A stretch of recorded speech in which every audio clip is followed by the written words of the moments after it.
चाय वाले की सफलता। मिथुन चिन्नास्वामी नाम का एक आदमी सुरकेपुर नाम के गांव में रहता था। वहां लोग चाय कॉफी बहुत पिया करते थे। लोग शौकीन होने के कारण चाय वालों की दुकानें काफी चलती थी।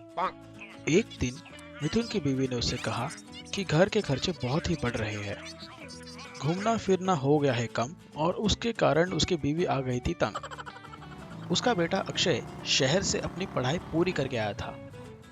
उसने अपने पिताजी से कहा, पापा, आप चाय के साथ साथ बिस्किट्स और स्नैक्स क्यों नहीं बेचते? ऐसा करने से मुनाफा भी बढ़ जाएगा और लोगों की पेट पूजा भी हो जाएगी। तब मिथुन ने कहा, हाँ बेटा, आइडिया तो बहुत ही अच्छा है। मैं तुरंत इन सब चीजों का इंतजाम करता हूँ। मिथुन ने चाय के साथ साथ बिस्किट्स और आदि स्नैक्स भी बेचना शुरू कर दिया और कुछ समय बाद उसने वहां पर कुर्सियां लगवा दी। वहां पर लोगों को आराम से चाय पीकर बातचीत करने वाला माहौल मिलने लगा। लोग वहां अक्सर एक से ज्यादा चाय पीते और बिस्किट्स और आदि स्नैक्स का सेवन करके बड़ा आनंद लेते। मिथुन ने एक छोटी सी दुकान भाड़े पर ली और वहां पर चाय के साथ साथ स्नैक्स बेचना शुरू कर दिया। अक्षय ने अपने पिताजी से कहा, पापा, आप कॉफी क्यों नहीं बनाते? बेटा, मुझे तो कॉफी बनाना नहीं आता। कोई बात नहीं पापा, मैं जब इस शहर में पढ़ाई करता था तब मैंने पार्ट टाइम जॉब किया था। वहां पर मैंने कॉफी बनाना सीख लिया था। मैं आपको कॉफी बनाना सिखा देता हूँ।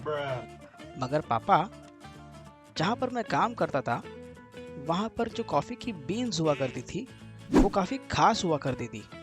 अगर वो मिल जाए तो हमारी कॉफी का स्वाद भी वैसा ही आएगा। मैं एक काम करता हूँ, शहर जाकर मैनेजर से मिल आता हूँ। फिर अक्षय शहर चला गया। शहर जाकर वो मैनेजर से मिला। मैनेजर से उसने पूछताछ की।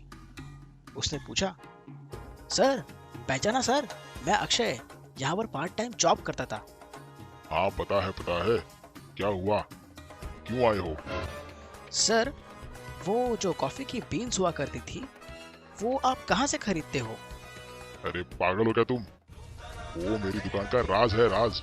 वो मैं किसी को नहीं बताऊंगा, किसी को नहीं।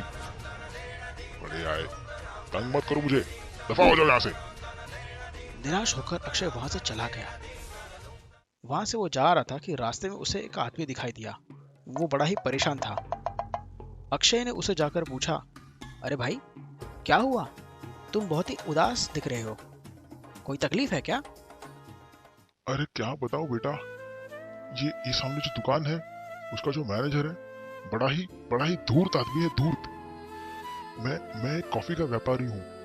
मैं बहुत बड़ी मात्रा में कॉफी उगाता हूँ, पर यह मैनेजर मेरी कॉफी बहुत ही कम दाम में खरीदता है और अपनी दुकान में बड़े दाम में बेचता है।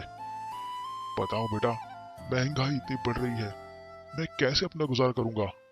ओह, तो ये बात है, आप हो इस कॉफी के व्यापारी? आप ही को तो मैं ढूंढ रहा था। मैं आपसे ये सारी कॉफी खरीद लूंगा। आप ये सारी कॉफी मुझे बेच दो। जैसे जैसे मेरा व्यापार बढ़ेगा मैं आपको भी अच्छा दाम दूंगा। सच्ची?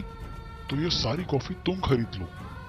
उसने व्यापारी के साथ एक सौदा किया और वो सारी कॉफी लेकर अपने गांव चला गया। गांव में उसने ये स्पेशल कॉफी बनाकर बेचना शुरू कर दिया। लोगों को वो स्पेशल कॉफी बहुत ही पसंद आई। इस तरह मिथुन की दुकान अब बड़ी कॉफी शॉप में बदल गई थी और उसने शहर में भी एक दुकान खोली जिसकी देखरेख खुद अक्षय करता था। अक्षय ने अपनी कॉफी शॉप उसी मशहूर कॉफी शॉप के सामने खोली थी। मशहूर कॉफी शॉप में से एक एक करके ग्राहक कम हो रहे थे। मैनेजर ये सब देखकर बहुत ही टेंशन में आ रहा था। उसके सारे ग्राहक जाकर अक्षय की दुकान में जाकर कॉफी पी रहे थे। मैनेजर ने सोचा कि एक बार अक्षय की दुकान में जाकर कॉफी पी लेनी चाहिए और देखना चाहिए कि आखिर अक्षय ऐसा क्या कर रहा है जिससे उसके सारे ग्राहक कम हो रहे हैं। मैनेजर वहां पर कॉफी पीने आया। कॉफी पीकर वो बहुत ही खुश हुआ। फिर उसने कॉफी का बिल मंगाया। दाम देखकर वो चौंक गया। उसने आसपास नजर घुमाई तो देखा तो उसके दुकान के सारे ग्राहक अब अक्षय के दुकान में बैठे थे।